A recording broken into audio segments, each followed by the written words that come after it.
Bom, e a gente prossegue aqui, falando que a empresa responsável pelo projeto de instalação de um incinerador de resíduos sólidos na área continental de Santos garante que não se trata de um incinerador de lixo, e sim de uma usina de recuperação energética.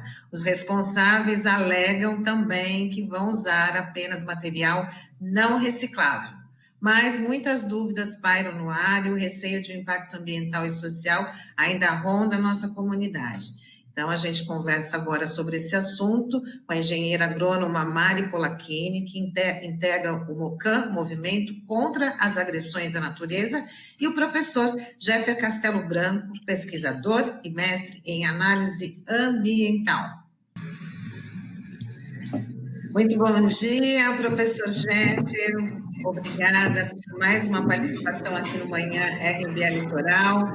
Mari Polacchini, também agradeço mais uma vez estar aqui com a gente para falar desse assunto, né, que está aí preocupando toda a população.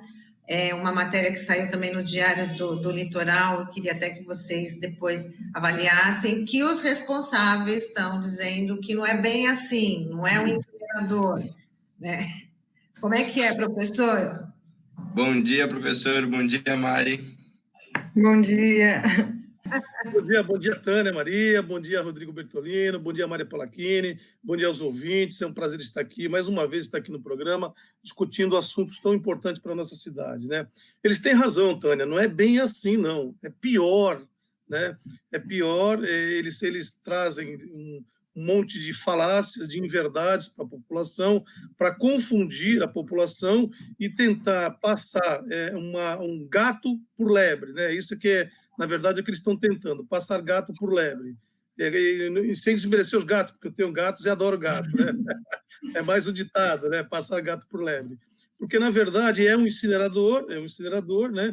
Que vai queimar muito resíduo e mais uma vez, para passar gato por lebre, eles não chamam de resíduo, eles chamam de CDR, é o nome bonitinho que a CETESB está ajudando esses empreendedores mal intencionados na nossa cidade para queimar os nossos resíduos, e eles estão armando realmente um grande circo, né, para enganar a todos e vender essa tecnologia ultrapassada, violenta, que causa violência ambiental, causa violência social e causa violência à nossa economia, subordinando o nosso poder público 30 anos para liberar um dinheirinho de mão beijada e enriquecer esse pessoal que, em vez de investir em coisas que a população precisa, investe em coisas que enchem o seu bolso de maneira fácil. Mari? Bom dia a todos. Gostaria de agradecer mais uma vez a oportunidade de estar aqui conversando com vocês, que sempre nos dão voz, né? Que é algo que está sendo muito difícil, porque nós temos visto quase todos os dias os grandes jornais da região, a nossa mídia, publicando textos que não parecem matérias jornalísticas sérias, dão a impressão mesmo de serem matérias pagas, de serem uma propaganda da empresa, e isso é estranho e desleal, né? É estranho porque é um empreendimento privado que diz que vai trazer benefícios para a região, então não entendo por que eles têm que ficar se justificando tanto e apresentando tantas versões diferentes de um mesmo projeto. E o segundo é porque não é esse o papel, né, da mídia. O papel da mídia é trazer a informação de uma maneira isenta, ouvir os dois lados. Em momento algum, nessas pseudomatérias que foram publicadas, ninguém quis ouvir o outro lado, que é o nosso lado, que questiona tudo que está sendo dito pela empresa. Então, nós estamos bastante preocupados por isso e por essa estratégia que a empresa está usando de ressignificar o nome, ressignificar os termos que estão sendo usados, porque o projeto que eles colocaram para ser aprovado pela CETESB é de uma incineradora de lixo, e nas apresentações que eles têm feito para alguns segmentos, eles entram com um termo que é termovalorização, né? E que é um outro tipo de planta, é um outro tipo de empreendimento que não corresponde ao que está sendo licenciado.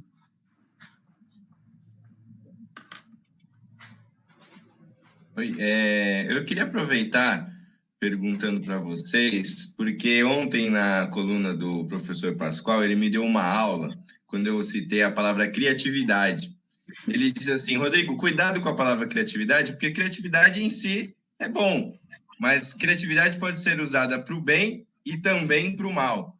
Então, nesse sentido, as pessoas estão sendo criativas para tentar mudar aí o conceito e querer impor as suas vontades, principalmente na questão das audiências públicas, né?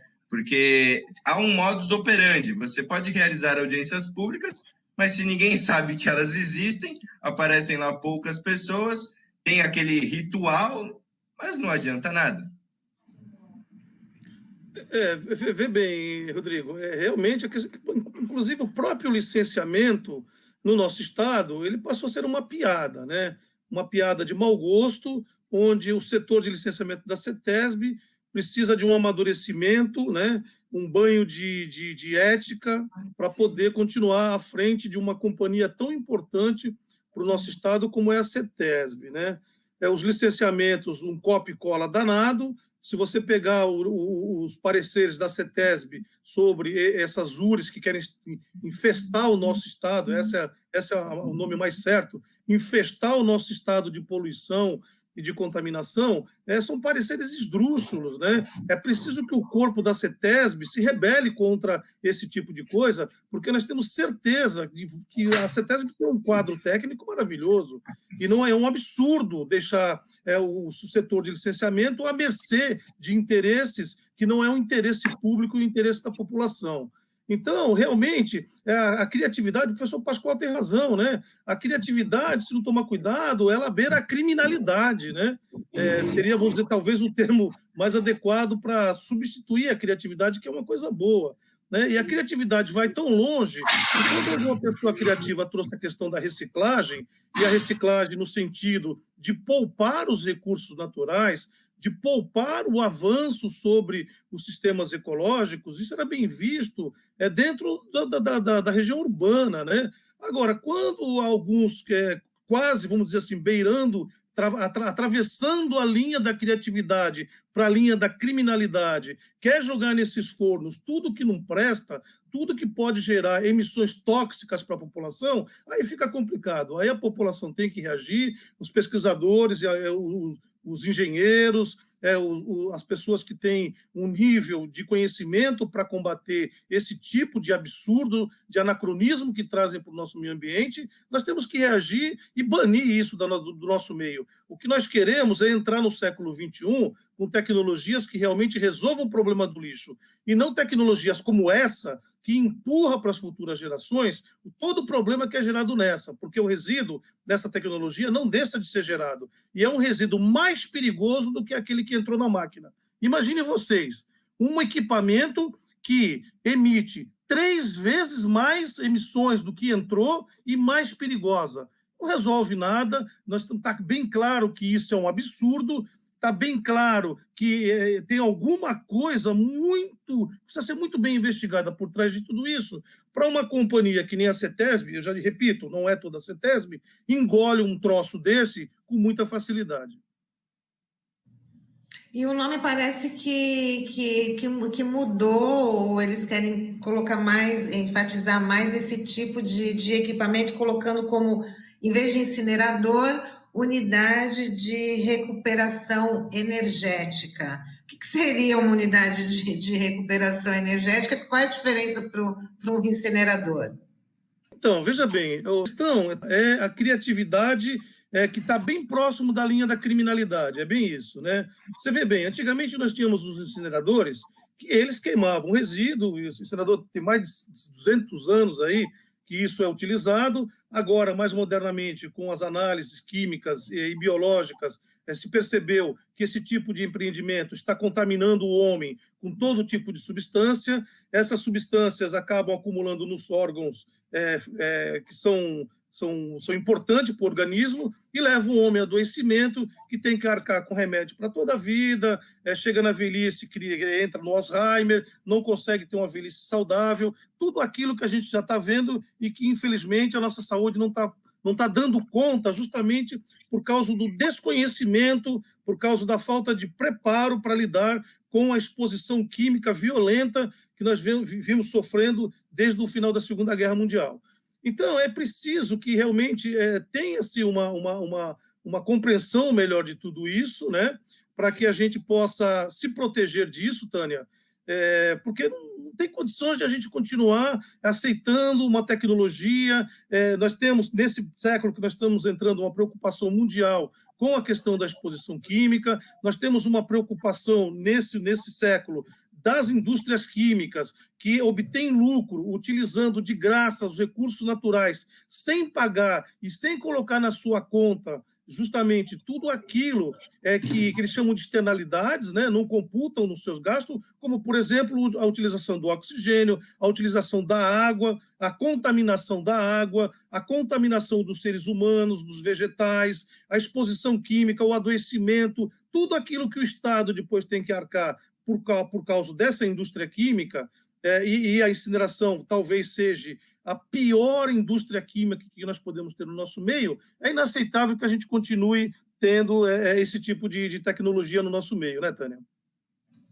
Sim, a gente está tentando retomar aí o contato com a Mari Polacchini, quem vive de internet é assim mesmo, são os riscos que nós corremos, então daqui a pouquinho a gente já está retomando o contato. Professor, a empresa também está fazendo aí diversos contatos com as cooperativas de reciclagem, né, tentando aí convencer esse pessoal de que não é nenhum projeto que vai prejudicar o meio ambiente e que também não vai prejudicar essa parte social dessas pessoas que trabalham com a reciclagem, alegando que não vai trabalhar com material, só vai trabalhar com material não reciclável. Isso é verdade?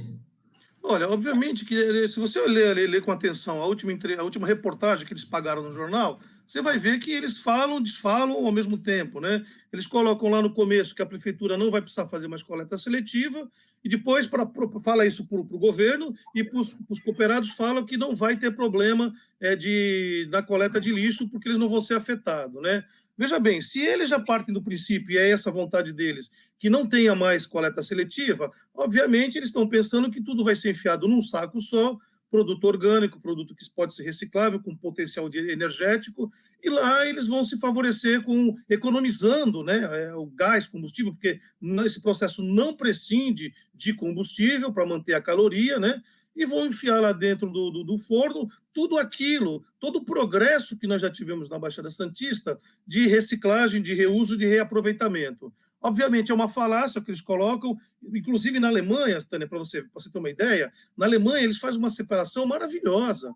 Se você olhar na Alemanha, que já estão descontinuando isso, eles estão acabando com isso, você olha lá, você vai ver um galpão com um monte de plástico limpinho, você vai ver um outro galpão só com papel limpinho. Aí você pergunta para eles, onde é que vocês vão colocar isso? Vai para reciclagem? Não, isso vai tudo para dentro do forno, porque é isso que gera energia. Então, quer dizer, é uma falácia que eles estão colocando, porque se eles, Tânia, se eles obedecerem, que eles estão rumo a uma desobediência da Lei Nacional de Resíduos Sólidos, eles estão transgredindo a lei com falácias e, na verdade, eles estão a caminho de desobediência da Lei Nacional de Resíduos Sólidos. Se eles pretendem gerar energia a partir do lixo, eles vão precisar de muito papelão e plástico, e tecido e outras borrachas sintéticas que são recicláveis, né? Eles vão jogar tudo isso que é reciclável no forno, porque só isso tem caloria, tem um poder calorífico interno suficiente para justificar alguma economia de combustível, né? E pior, pelo que eu estive lendo lá, se eles vão colocar esse forno aí com temperatura a menos de 1.200 graus, a quantidade de resíduos tóxicos e dioxinas, PCBs e outros produtos químicos perigosos vai ser produzidos numa quantidade muito maior se fosse um incinerador padrão desses que utilizou até recentemente. Então, essa usina, se eles trabalhar com temperatura abaixo de 1.200 graus, eles vão estar produzindo muito mais substâncias tóxicas que se tivesse usando um incinerador padrão. Para você ter uma ideia, esse tipo de mecanismo, eles utilizam o reaproveitamento da caloria. Todo o incinerador, toda a combustão, ele gera um calor, e esse calor depois tem que ser resfriado. No caso do incinerador, toda a tecnologia diz, todo o livro técnico diz, que quando você incinera um resíduo, imediatamente você, em menos de 3 segundos, tem que abaixar a temperatura de 1.200, 1.400 graus para 70. Porque se você não fizer isso, você encharca o seu sistema de dioxinas, furanos e todas as substâncias tóxicas que esse processo gera diuturnamente. Quando eles querem recuperar essa energia do jeito que eles estão falando, através de caldeiras, você imagina a enxurrada de resíduo tóxico que esse incinerador vai gerar, passível de ser emitido pela atmosfera. Para evitar isso, aliás, para atenuar isso, Tânia, eles estão pretendendo jogar mais substâncias químicas e gerar mais resíduos dentro do incinerador. Isso é um absurdo tecnológico e ambiental. Para você ter uma ideia, cada tonelada de resíduo que entra, eles vão emitir 3 toneladas de gases, de resíduo tóxico, de água contaminada para o meio ambiente. E essa água contaminada vai ter que ser tratada e, obviamente, vai ter uma carga muito superior de substâncias químicas, que é a energia gasta. Então, esse pessoal está com uma falácia, tentando enganar os nossos técnicos, tentando enganar a população e vender um absurdo para a população. Tânia. Mari, você está de volta, mas eu não sei se não sei aonde você parou, sobre o que o professor Jeff estava explicando, da questão social também, não é só da questão ambiental. A gente estava falando do pessoal da reciclagem. Certo. Então, bom, eu não peguei a fala toda, mas assim, eu imagino tudo que ele tenha falado, porque já faz tanto tempo que nós estamos imersos nesse assunto. E o que eu acho interessante, né, voltando até a questão da maneira como a empresa ela tem se apresentado, em momento nenhum eles concordaram em conversar conosco. Da mesma forma que, em momento nenhum, as grandes mídias que estão publicando a empresa quiseram ouvir o que nós temos a dizer. E a gente sabe muito bem por que é isso. Porque nós estamos falando a verdade, nós temos como provar que estamos falando a verdade.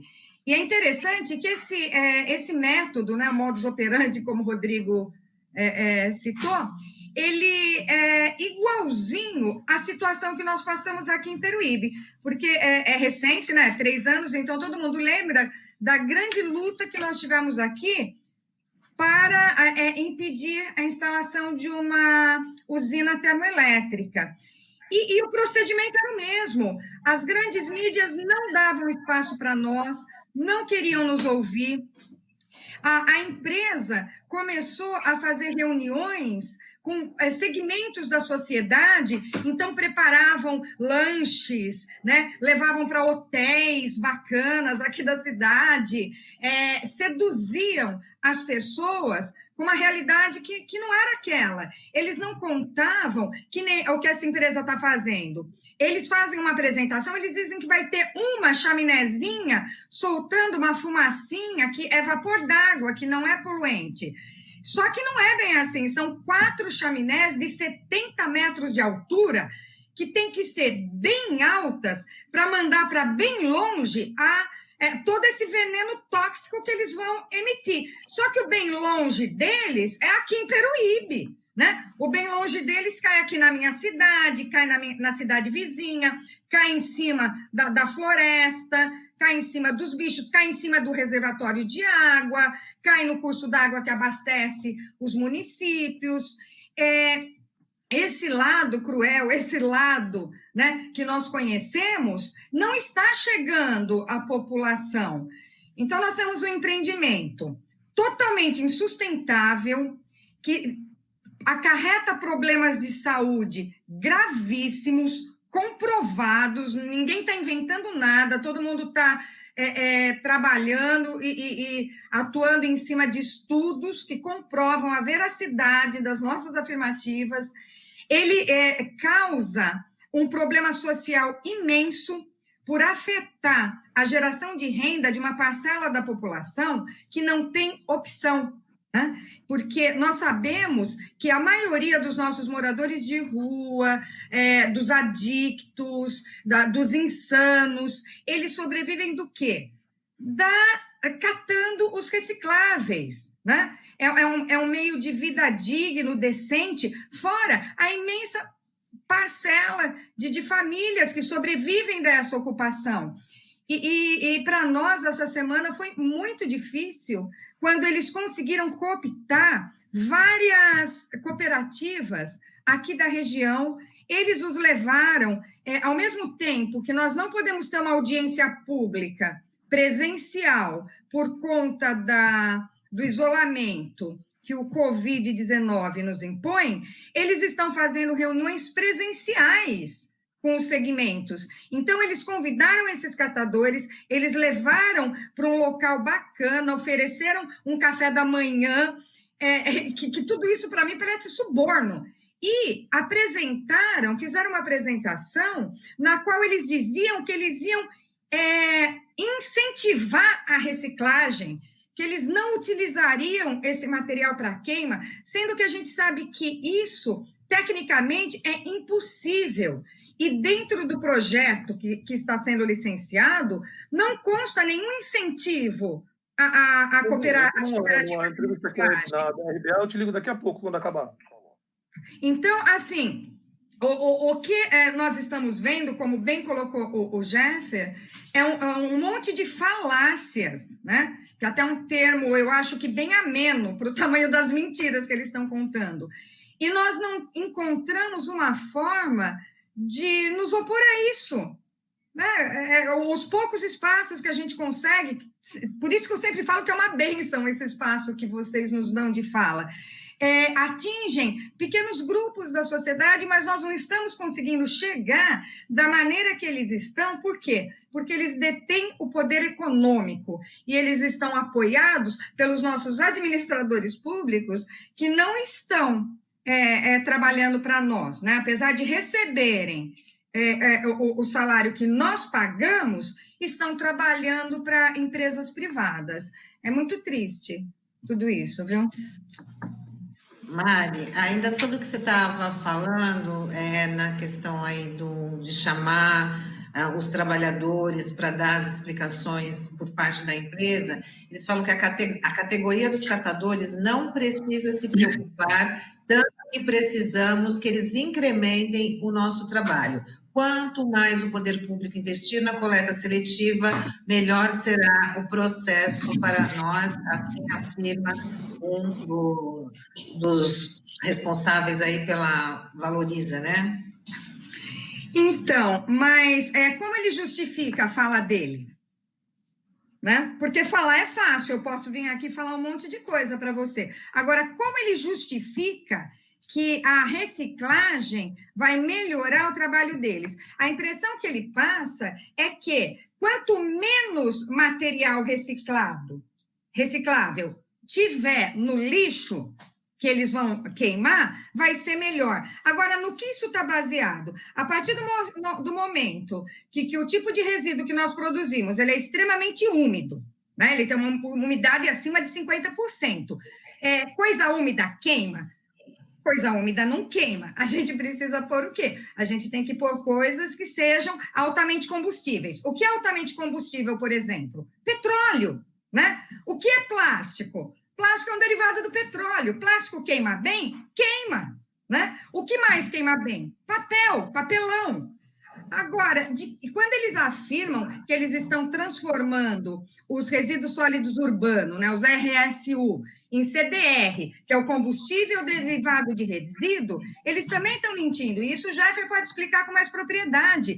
Porque, sempre de acordo, Tânia, com o projeto que eles mesmos apresentaram, com o EIA-RIMA, que nós estamos estudando junto com eles. Nesse EIA-RIMA, não consta um processo que realmente transforme esse resíduo nesse combustível derivado de resíduo. Eles estão fazendo um processo muito simples. Quando eles chamam de termovalorização, eles mentem mais ainda. Eu fui pesquisar o que era uma usina de termovalorização. É um outro projeto, é uma outra planta, com outros equipamentos, com uma outra tecnologia, muito mais moderna, por sinal, do que essa. Então, assim, é vergonhosa a forma como essa empresa está agindo. Mas, como eu também já falei, não é surpreendente, porque aqui em Peruíbe, a gente enfrentou o mesmo tipo de abordagem. Parece que eles têm uma cartilha. Como instalar um empreendimento poluente e danoso, de forma que a população fique feliz e ainda ache que está tendo vantagens, porque é isso que eles fazem, né? Então, eles vêm e eles acenam. Olha lá, o que eles falaram para os catadores, que vai aumentar a coleta seletiva. E aí eu pergunto, se tem essa vontade de investir na coleta seletiva, por que vão investir agora? Por que o prefeito não investiu o suficiente até então, né? É a partir da implantação de uma empresa, de uma incineradora, que precisa do reciclável para queimar, até para produzir energia. Eles não estão dizendo que eles são uma recuperadora de energia? Eu acho que eu até comentei aqui antes que tem um ponto só do projeto deles, já colocaria por terra essa afirmativa de que eles produzem energia. A quantidade que eles prevêem é de 50 megawatts, sendo que desses 50, 8 já vão ser usados, vai ser para consumo próprio. Só que tem um item dentro do estudo de impacto, do projeto deles, que diz o seguinte, que a linha de transmissão que sai da incineradora até Cubatão, ela vai e ela volta para quando houver necessidade, quando a usina não produzir energia suficiente, ela possa utilizar a energia da usina, da estação. Então, quer dizer, se eles já estão prevendo que eles vão ter que usar a energia elétrica da estação de Cubatão, como que eles podem dizer que eles são uma empresa de produção de energia? Eles se contradizem. Só que não é isso que chega até os moradores da Baixada Santista, né? Infelizmente. Professor Jeff. Professor Jeff, seu microfone. Microfone. Sempre apanhando com o microfone. O que a Mari traz é muito importante, né, no sentido de que a questão de duas grandes mídias impressas que nós temos na nossa cidade, e que, de certa forma, ela, nesse caso específico, faz um desserviço para a nossa cidade, né? Como fizeram na questão da Cava, onde só davam voz para o empreendedor, e a sociedade civil, que busca defender os interesses das pessoas, ficavam sem voz nessas mídias. Então, é uma tremenda disparidade de força. São mídias que deveriam estar preocupadas, né, fazer o seu trabalho público de verdade, que cabe à imprensa, de esclarecer as pessoas, e não só ficar pensando no lucro que essas empresas podem dar aos seus caixas, né, mas pensar também na saúde dos seus filhos, dos seus netos, dos seus bisnetos, que estarão à mercê dessas empresas poluidoras, simplesmente por omitir ou por não dar voz à população adequadamente, para que rebatam essas falácias que essas empresas poluidoras trazem para a nossa cidade. É muito importante dizer isso, que nós, graças a Deus, temos mídia, que nem a RBA e algumas outras mídias, que são fortes e entendem a problemática social e dá voz para aqueles que vão sofrer com esses empreendimentos se eles forem avante, né?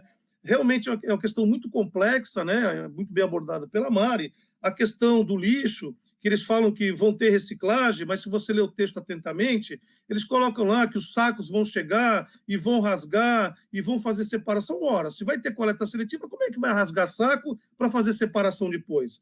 Tá óbvio que não vai ter separação nenhuma, que eles vão tacar tudo dentro do saco, como se faz hoje, e mandar para lá e mandar tudo para dentro do forno. Então, é muito interessante, como a Mari coloca, que eles se contradizem a si mesmos, né, nos seus textos. Então, é uma aberração a questão do que é colocado. Realmente, como a Mari falou, é um empreendimento que não recupera energia nenhuma, que vai gastar toneladas e toneladas de gás, que vai aumentar a poluição violentamente na nossa bacia aérea, porque, como os cientistas colocam, nós moramos aqui num algo parecido com um domo, com baixa troca de ar, né? Por causa das capas do mar, por causa da serra, a força marítima passa por cima da serra e cria uma pressão aqui na Baixada Santista, ao qual a troca de ar é muito pouca, muito lenta, e isso faz com que os poluentes acumulem muito mais, né? E é isso que nós vamos sofrer. Então, é importante isso que é colocado, porque esses jornais grandes da nossa cidade, é preciso pôr a mão na consciência e saber que o dinheiro não pode comandar a gente. Nós é que temos que comandar o dinheiro, como já dizia o artista, né? Como já dizia o cantor. Então, é preciso botar a mão na consciência e dar voz, e voz mesmo, e não fazer o jogo que esses empreendimentos têm feito e trazido para a nossa região muita poluição, e pelo que se isso não mudar, nós vamos continuar sendo uma região agredida pela poluição. Como a Mari colocou, para vocês terem uma ideia, lá em Paulínia, que se concentra, talvez, acho que é o segundo maior polo industrial do Brasil, Campinas não tem problema de O2. Quem vai ter problema de O2 é a cidade vizinha, Americana, de O3, de ozônio. Toda a poluição de Campinas vai cair em Americana, e vai acontecer a mesma coisa aqui. Só que dessas chaminés, não espelhe só um tipo de poluente, espelhe poluentes pesados, poluentes leves e poluentes mais leves ainda. Os pesados, adivinha onde vai cair? Na cabeça dos santistas. Os mais leves vai cair na cabeça lá de Peruíbe. E os mais leves ainda vai ser distribuído aí para o estado todo. É um absurdo que querem fazer do nosso estado, transformar o nosso estado na lata do lixo da tecnologia italiana. Bom, já estamos aí nos encaminhando para o final da nossa entrevista, mas eu não posso deixar de citar que tanto a Mari quanto o professor Jeff estão ressaltando que esse problema é metropolitano.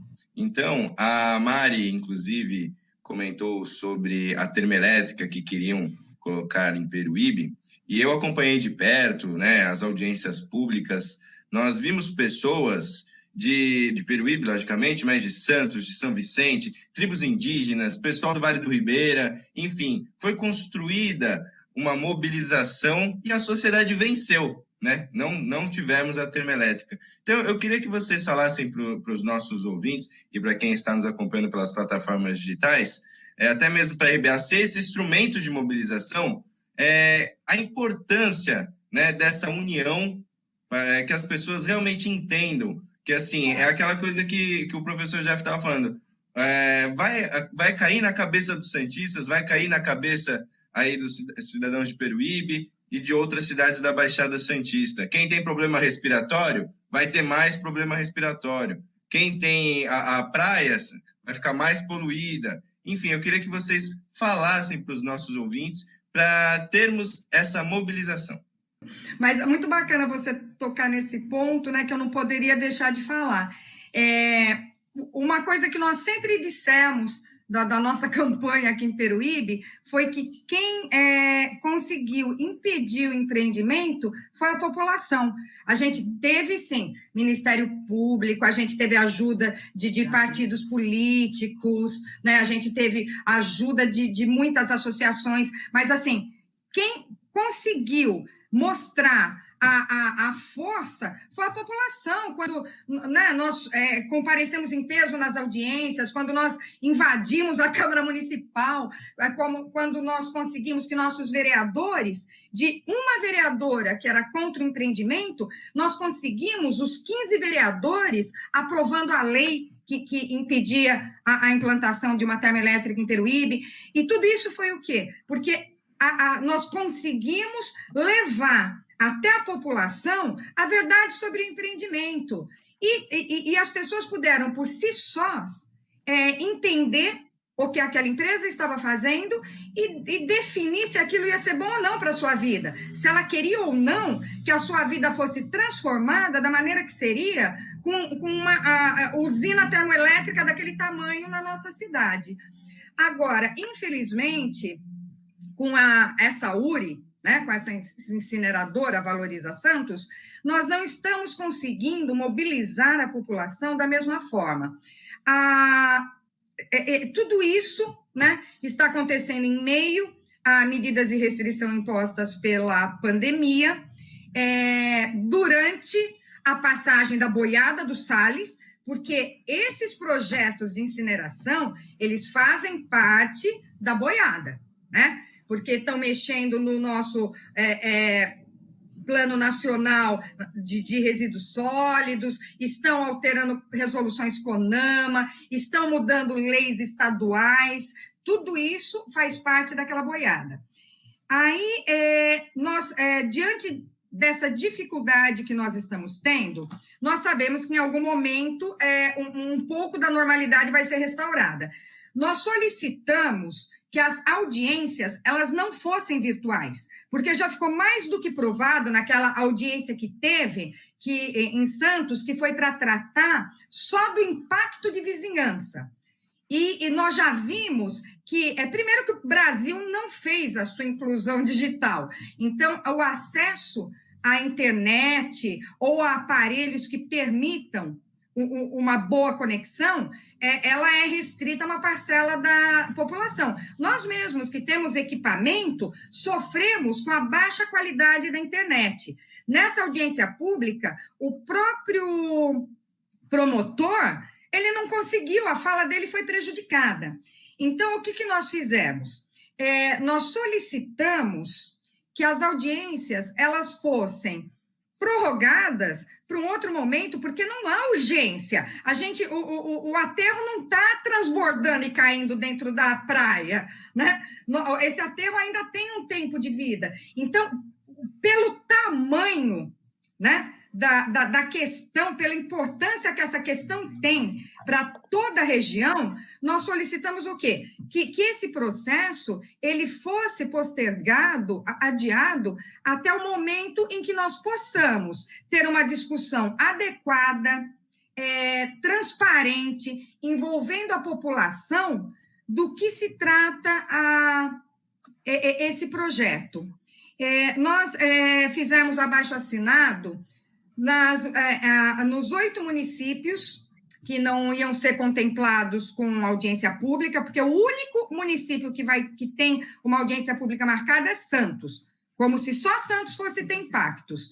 Então, nós fizemos os abaixo-assinados da mesma forma que nós fizemos em Peruíbe, porque em Peruíbe também foi assim, só iam ter 2 audiências públicas, uma em Santos, em Cubatão, e uma em Peruíbe, que era Peruíbe porque ia receber a termoelétrica, e Cubatão que ia receber a energia gerada. Fizemos os abaixo-assinados, entregamos e fomos recompensados com as audiências em todos os municípios. Só que agora, tanto o Ministério Público como o CONSEMA, eles simplesmente ignoraram o nosso pleito. As assinaturas, quase 800 assinaturas de moradores da Baixada Santista foram protocoladas no dia 26 de agosto, foi dia 26 de agosto? Não, foi Eu não vou lembrar a data, porque foram tantos documentos que a gente protocolou. Eu sei que eles foram protocolados no início de agosto e até agora nós não recebemos nenhuma resposta e só fomos descobrir que eles nos negaram quando tivemos acesso ao processo no começo dessa semana. Então, nós não estamos entendendo o que está acontecendo. Por que a pressa? Por que não querem a participação popular nessa discussão? Por que a empresa está fazendo reuniões com esses segmentos e em nenhum momento ela concorda em nos ouvir? E isso nos leva a cada vez mais acreditar que eles estão mentindo e muito, e que os interesses por trás desse empreendimento eles vão além daquilo que nós conseguimos enxergar, né? É muito difícil, nesse momento em que nós estamos impossibilitados de fazer as reuniões, de passar essas informações para as pessoas, que o correto seria fazer o que fizemos em Peruíbe. Eu cheguei a fazer reuniões em escolas com 400 estudantes no período da manhã, 400 estudantes no período da noite, e que vinham familiares, e nesse momento as pessoas tinham a compreensão do que era um empreendimento e se posicionavam. E, ao mesmo tempo que nós não conseguimos fazer isso, a empresa contrariando, inclusive, os decretos que proíbem reuniões presenciais, estão se reunindo presencialmente com os segmentos. Associação Comercial, com os 2 jornais, Diário e Tribuna, fizeram reuniões com os catadores, e sabe-se lá com quem mais que esse povo está se reunindo. Professor?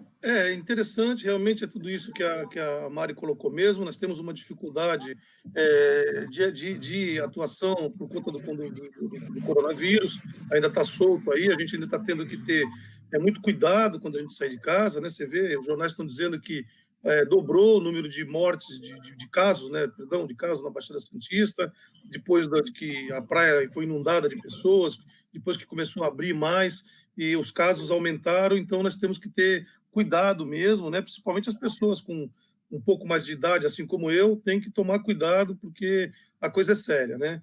Então, isso, de fato, traz um problema para nós, para que a gente possa acessar como a gente acessava o público, né? Nós não somos donos de cofres para pagar para jornais de grande circulação, para fazer publicidade. Se fosse uma publicidade séria, ainda seria boa, mas para fazer o que eles fazem, uma publicidade enganosa, né? Nós não podemos fazer a mesma coisa, nós temos que ser sérios naquilo que a gente fala, nós temos que ter a ciência como suporte para aquilo que a gente fala, para poder, de fato, trazer a informação de qualidade para as pessoas, né? E a gente consegue, ainda bem que a gente consegue fazer através de mídias importantes, como é a RBA, que tem um alcance muito grande e que, com certeza, a gente vai estar atingindo milhares de pessoas com essa reportagem, né? Então, isso para a gente é um ganho. O que eu gostaria de dizer também, Tânia, é o seguinte, que nós temos aí uma lei municipal, né? Obviamente que nós temos que tecnologias que nem essa, nós não podemos olhar só para o nosso umbigo, nós temos que estar preocupados com o nosso país e preocupado com o nosso Estado, preocupado com o nosso planeta Terra e combater, seja onde for, esse tipo de tecnologia, nós estamos dispostos a ir ajudar e levar a argumentação suficiente para mostrar que isso não presta, para que isso vai trazer prejuízos para toda a sociedade, prejuízos para as pessoas, prejuízo para a saúde das pessoas, prejuízo para os bolsos das pessoas, prejuízo para o nosso Estado, para o nosso poder público, que vai ficar à mercê dessas pessoas que vão ganhar muito dinheiro poluindo e trazendo todo o desmonte da Lei Nacional de Resíduos Sólidos, todo o desmonte daquilo que foi idealizado como desenvolvimento sustentável. Esse projeto, ele arruína tudo aquilo que foi criado com muita sabedoria na Lei Nacional de Resíduos Sólidos. É isso que precisa ser visto. Então, nós temos que olhar para isso e temos que olhar também para o nosso território, para aquilo que está mais próximo da gente. E o que está mais próximo da gente é Santos, e Santos que vai ser atingida por uma monstruosidade de um projeto que nem esse. E contra isso, nós temos uma lei uma lei que foi criada, está tramitando na Câmara de Vereadores, prestes para ser votada. Já teve audiência pública, já teve os pareceres de diversas câmaras favorável à lei, que é contra a instalação de incineradores na nossa cidade e que precisa ser votada, né? Nós estamos conversando com alguns vereadores, tentando convencê-los que isso é um retrocesso, que isso joga a gente para o século XVII e não para o século XXI, que isso é um retrocesso ambiental, um retrocesso econômico, um retrocesso público às contas públicas, mostrar para os senhores vereadores que é isso que representa esse projeto e garantir que eles votem favorável ao projeto de lei que proíbe a incineração na nossa cidade.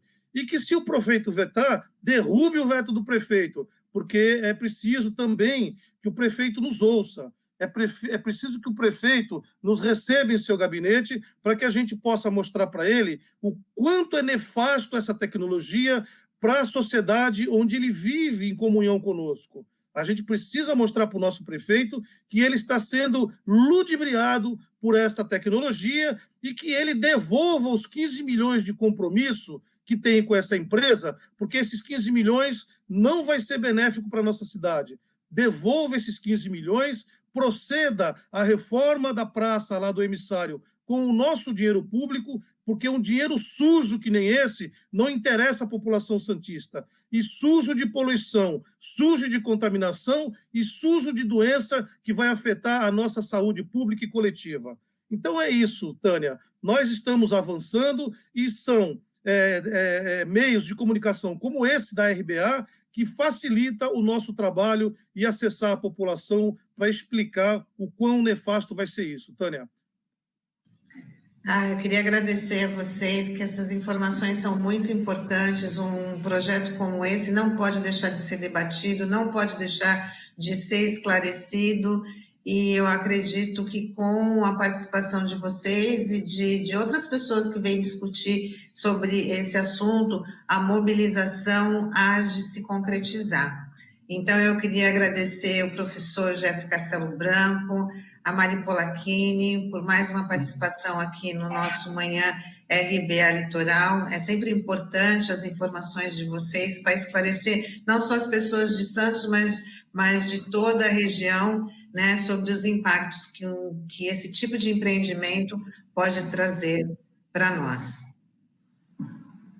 Obrigado, Tânia, obrigado aos ouvintes. Realmente importante que a população tome pé do que está acontecendo. É o incinerador, é o navio-bomba, é o nitrato de amônia que estão querendo colocar na nossa cara para explodir nos nossos rostos. É tudo um projeto mirabolante que estão ameaçando a vida das pessoas em Santos. E nós precisamos tomar pé disso e reagir. E esse canal de comunicação é muito importante para a gente. Obrigado a Tânia, obrigado a Rodrigo e todos os amigos que fazem esse importante jornal na nossa região. Um bom dia a todos e uma boa semana. Então, quero mais uma vez agradecer, né, esse espaço de fala aqui tão importante, né, estou vendo o pessoal nos acompanhando, né, gratidão a todos e todas, e peço que nos ajudem a divulgar, né, essas informações. Nós temos que alcançar o maior número de pessoas para que possamos pressionar os vereadores a aprovarem esse projeto, né, que estamos lutando para que seja pautado, porque nós temos um Plano Nacional de Resíduos Sólidos que ele prioriza a reciclagem, a compostagem, a biodigestão anaeróbica e coloca a incineração ali no fim, como última alternativa para o que não tiver como ser reaproveitado. E esse empreendimento, ele atropela a ordem natural, né, que exige a sustentabilidade. E é o que nós buscamos, a sustentabilidade.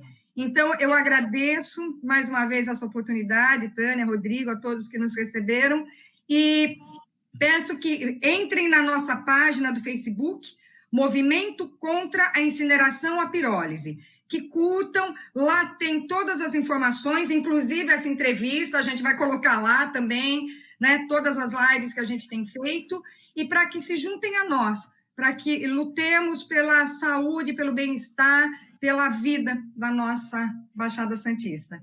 Gratidão a todos. Eu que agradeço vocês. Até a próxima oportunidade. Bom dia. Um abraço a todos. Bom, em tempos de internet, Rodrigo caiu, não sei se ele vai voltar até o final dessa edição, mas eu quero agradecer a audiência, muito obrigada, ouvintes, muito obrigada, internautas que nos acompanharam aí pelas plataformas digitais, Facebook e YouTube. Agora vocês curtem o som da praia e à tarde com o Marcos Canduta, a tarde RBA e o reprise do Manhã RBA Litoral. Você pode acompanhar nas nossas plataformas a partir das 7 da noite. Muito obrigada pela companhia, obrigada também a quem ajudou a fazer o Manhã RBA Litoral com a gente, né? Além do Rodrigo Bertolino, do Taigo Costa, Norberto Arantes, Guilherme Almeida e Águila Muniz. Muito obrigada e a gente está de volta amanhã com mais uma edição do Manhã RBA Litoral. Tchau. A Rádio Brasil Atual Litoral é uma realização da Fundação Setaporte, apoio cultural do Sindicato Setaporte.